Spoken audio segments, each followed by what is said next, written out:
I love a classic meatloaf, but I wanted to show a healthier way to just lighten it up while maintaining all of the flavor.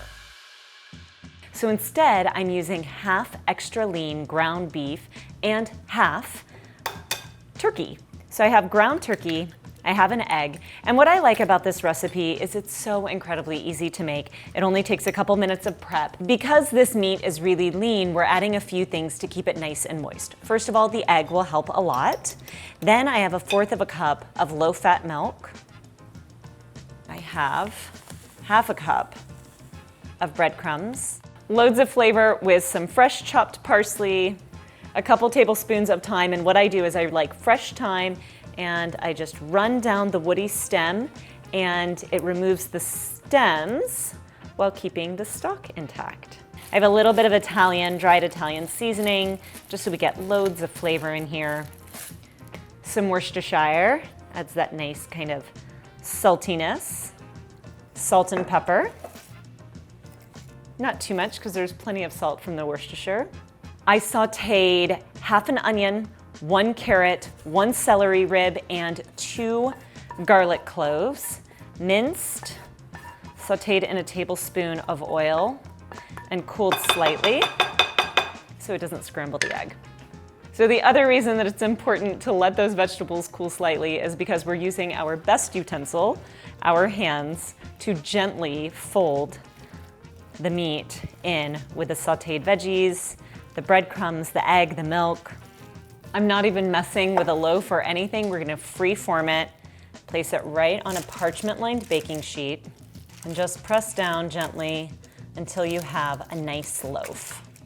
I'm gonna pop it in the oven for 20 minutes at 350 before I add my ketchup and brown sugar glaze. What meatloaf would be complete without that yummy kind of sticky sauce?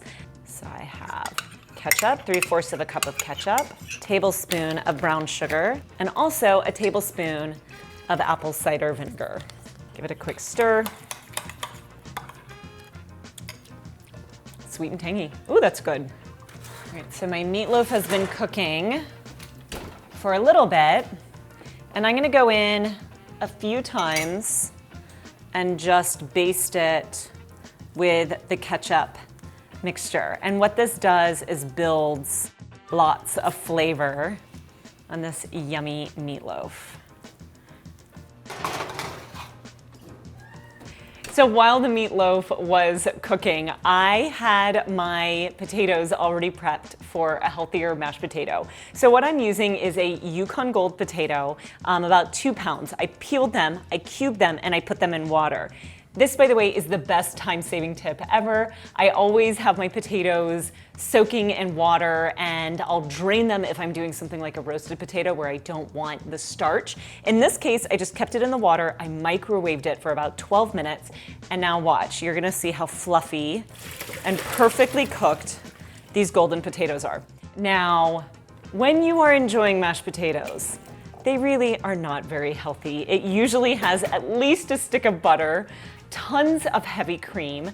So what we're gonna replace it with is a low-fat buttermilk. And this low-fat buttermilk, in addition to adding like a really nice creaminess to it, the same way that heavy cream would, the tang from the buttermilk allows you to put less salt in. So it's less sodium, but tons of flavor. And instead of a whole stick of butter, we're gonna only use 2 tablespoons. It really doesn't need any more than that. Okay, now a tablespoon of kosher salt, a teaspoon of pepper, and let's get mashing. I have to say, I find this process so therapeutic, mashing potatoes. It's becoming really nice and creamy. Yes. Take a look at the meatloaf. I'm so happy about this meal. It's like the American classic dinner. We have some yummy blanched green beans, a lightened up mashed potato, a healthy meatloaf, perfect weeknight dinner. You can find this recipe and so many more on dinnerreinvented.com, and I'll see you back here in the kitchen soon.